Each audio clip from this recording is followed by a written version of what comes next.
Chip Herr in the factory Audi TCR car. And Chip, a two-time and defending champion of the STU class. And he's going to give him a run for his money because the cars are on their formation lap behind the safety car. Let's introduce the starting grid for you. Peter Cunningham in only his third runoff start in the number 42 Honda Civic TCR. Next to him will be the defending champion, two-time champion, Chip Herr, out of the Susquehanna Valley region in car number 1. That's an Audi RS3 LMS. Factory TCR cars at the front of the STU field are going to be fun to watch. As we wait for the green flag, Peter Cunningham controlling the pace as he is entitled to do, and we are away. Cunningham gets the jump, Chip Herr in the Audi. And then popping to the inside immediately is Taz Harvey as he's trying to make it 3 wide down into turn number 1, but it's going to be Cunningham with the one of Chip Herr going wide, using up all that racetrack as they head down the hill. And look at Pena already up into that 4th spot now in that CRX.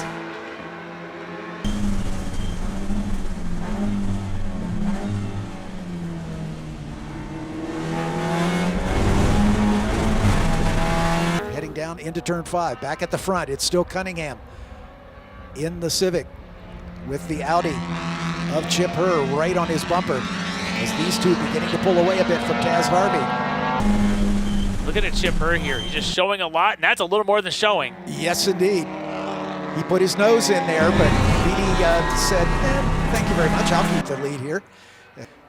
Side by side at the front as Petey Cunningham has to go just a little defensive in the run down the hill. There's contact. Oh, the Lotus gets right into the back of Taz Harvey. As this battle at the front continues, Cunningham holding the lead over Chip Herr, but Chip gets a great run through the kink. And now he's side by side and has the inside position heading down into Canada corner.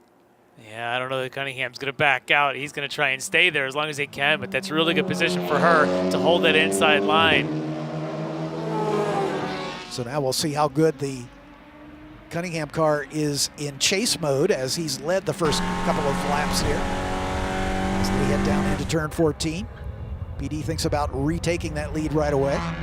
As we turn our attention back to the lead battle now, Chip Herr trying to fend off the challenge from Peter Cunningham for the lead.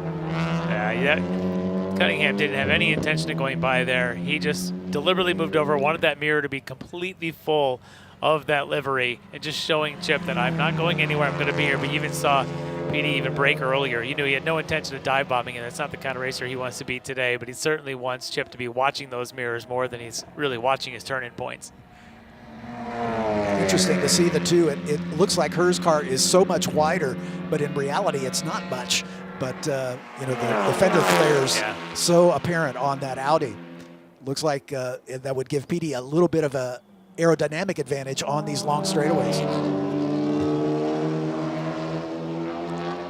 Good exit out of Canada for the Honda driver. I just wonder how long Petey wants to go, because he looks like he's just playing around back there. Look at all these lines as he's coming in, just sort of playing a little bit with Chip. I don't know that Chip's not the type who's going to fall for any of that. Obviously, a seasoned veteran, been around as long as anybody. He knows all the games, all the tricks. For Petey, it is fun to watch him doing this. At some point, maybe he'll just pop in and say, hey, let's start swapping some spots. Now that they've got about a 7-second gap with the rest of the field, they've got room to if they want to.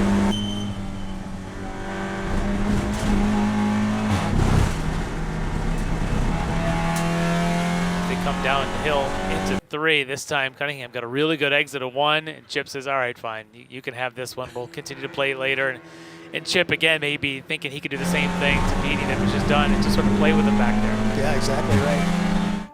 So Cunningham will retake the top spot at the end of race lap number 5, and he sets his personal best, a 2:24.7. Chip, a 2:25.5 on that last lap. But he's right there on his bumper. These two are not going to get too far separated from each other throughout the course of this race. This battle going on 11 seconds in front of the third place runner, Jose Aceros Pena.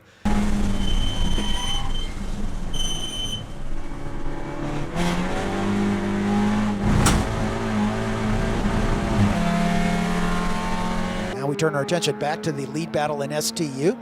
Cunningham still with the point, Herr in second spot as they exit turn 5. just about half a second apart at the line, as both of them setting personal bests on each lap. Chip Herr going a little wide at the exit there of turn 6. No close racing, but we're hearing Chip Herr maybe reporting of a low oil pressure in that car. So we're going to keep an eye on his pace, but it is the runoffs. At this point, you send it until the car won't send anymore. And for him, actually, it's a newer car. He just picked this up. We know he's two-time defending champion, was in an Audi the last 2 years. It's not this Audi. Of course, that was the all-wheel drive old World Challenge car. This is a true TCR front drive Audi.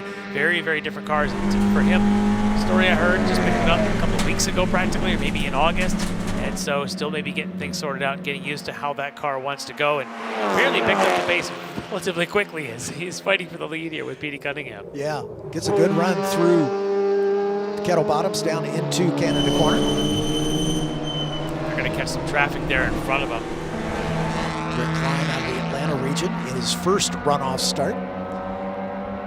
Doing a good gentlemanly job of staying out of the way of these leaders as they work their way through. As they've lapped up to the back of the GT3 field. And now here comes Chip Herr side by side. Has the inside line into turn 1. Who's going to be later on the brakes? Lots of movement under brakes for both drivers. Herr goes a little wide. Cunningham with a little tighter line, which should give him the run for the classic over-under here down into turn 3, but he can't quite pull that trigger just yet. So Chip with the lead in the potentially low oil pressure Audi. Unfortunately, what usually follows a low oil pressure warning is a big cloud of smoke. But we'll see if he can keep it healthy to the end here as we are into the second half of this race, working race lap 8. Yeah, for him, he'd like to know there's 7 laps left in that engine. that's all he needs. Exactly. 6 plus a victory lap if he can get there. Yep. Cunningham tries the over-under coming out of turn 5 into 6, but More drops back ahead. in single file. Yeah, now it looks like Michael Reese there in the S2000 is going to be the next traffic that they've got to work through. They may be catching it either into 8 or into the carousel. We'll see where Reese checks his mirrors and looks, and he's just going to let them go now. Compromises their exit speed just a little bit, but doesn't affect the battle.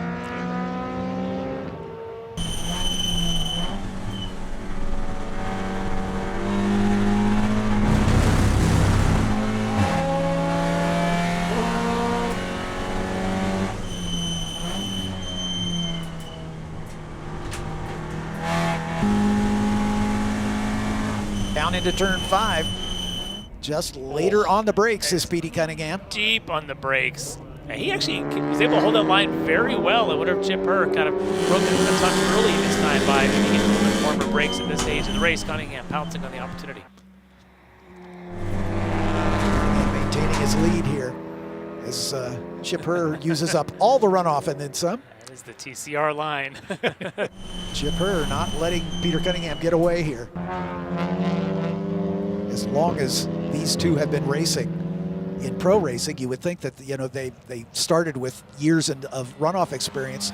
Not true. This is only Chip Herr's 5th runoff start, and this is Peter Cunningham's 3rd runoff start. So, as they have retired from their professional racing duties, or at least part-time anyway, right back at it in amateur racing ranks here. Petey, it's unfinished business. I mean, He has yet to win a gold medal at the runoffs, so this is his opportunity to do so. Chip's already got 2 after his 4 starts, so that's a pretty good hit rate. It is a bucket list item for every racer. Look at Chip now, back to pressuring. He had a lap of kind of cooling things down and waiting. Now with 3 to go, he is all over the back of Cunningham into 1. Just letting him know that he's there.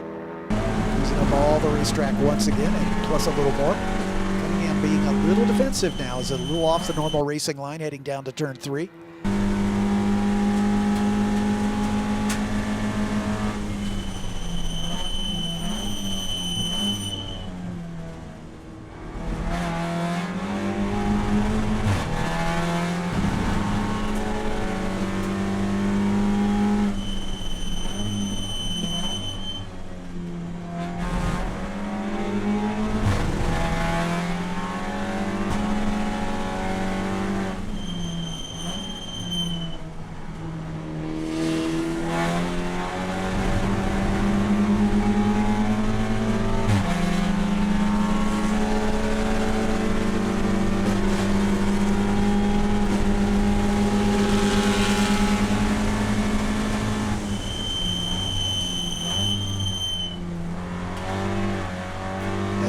Chip Herr was going to take the lead at the exit of turn 1. But Peter Cunningham with a tidier exit was able to take it right back again.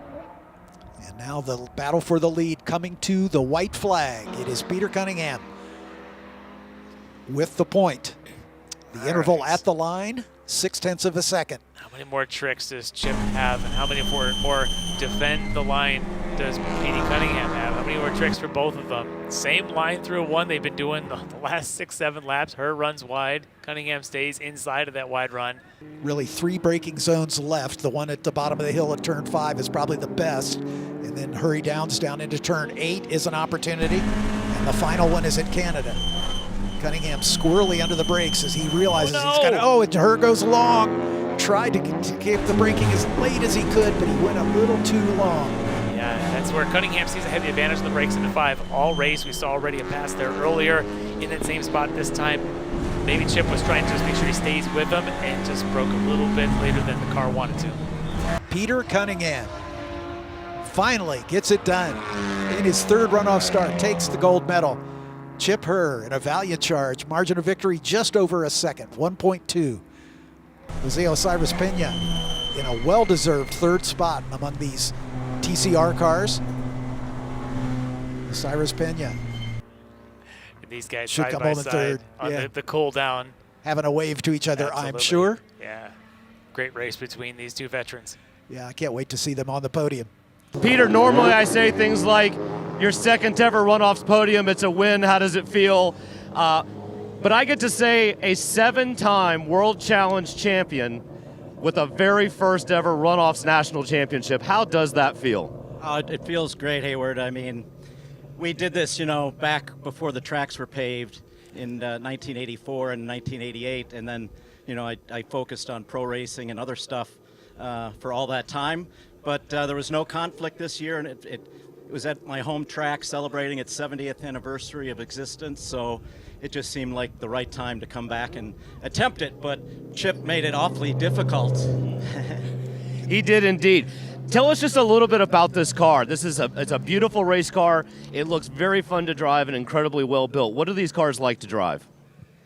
Well, it's pretty amazing. They're built by a company out of Milan, Italy, the same company that builds all the NSX GT3 cars. And the thing is just buttoned up. Everything is just so nice. We like building our own cars at real time over the years, but hopping into this thing, it's just all buttoned up and great. It handles great. It's so reliable with the Honda motor in it and the X-Track gearbox, and the Hoosier tires just maintained the whole time. So it was just an awesome car to drive today. Well, it was a tremendous race to watch. It is tremendous to hear so much joy and excitement in your voice. Do enjoy this final lap for your weekend. All right, thanks. I'd like to thank the real-time crew who worked tirelessly to get this going. Little Nady here and little Ian and Mario and everybody else that helped. And my sponsors, the Summersberger Group from Baird and Valley Chevrolet out of Wilkes-Barre, Pennsylvania, and of course Hoosier, HRC, Honda, and all everybody else, Redline Oil. Well, we'll see if there's room in the car for these little guys to ride with you. Well, Chip, you've got a big grin on your face. You just told me you had a couple of test sessions in this car. How many laps do you think you turned total in this car before you took the green? Well, I did the test day on Wednesday. I drove it at New Jersey on these tires and a great, fantastic Hoosier tire. And showed up here with just, it's an Audi and it's me, and I got the suit, so, it makes sense. Man, what a car. I just wish I had a little more time. And, Petey, we have a past, and I showed up to World Challenge, and he was always the guy to look up to, and I still do. I'm still watching him drive away. But, man, clean, professional. He's a top notch, man. And I was honored to race against him. And then we do it again here at the Runoffs, which is, I call it the Catalina Wine Mixer. Let's go. I had oil pressure lights coming on, and I knew she'd stay with me. I knew it would stay together. So, man, that was wild. Well, congratulations on the silver, and always an exciting interview, sir. Bronze this time. How's it feel? It feels fantastic, man. It feels fantastic, man. I grew up in Dominican Republic watching Peter and Chip compete, and I dream to come and watch them compete here in the United States, and I'm in the podium with them, man. That's a dream come true. To every children out there dreaming, the dream came true. It's for real. Work for it. A lot of people say, don't meet your heroes, you'll be disappointed. That doesn't feel true for you, is it? It doesn't feel true. Thank you so much for my mechanic, Eric Gibre, Eduardo Grau, Peluca, a tuner, and my wonderful wife, which is taking care of the kids. Kids, we did it. Congratulations, sir. Thank you so much. 5th medal for Jose Pena. And obviously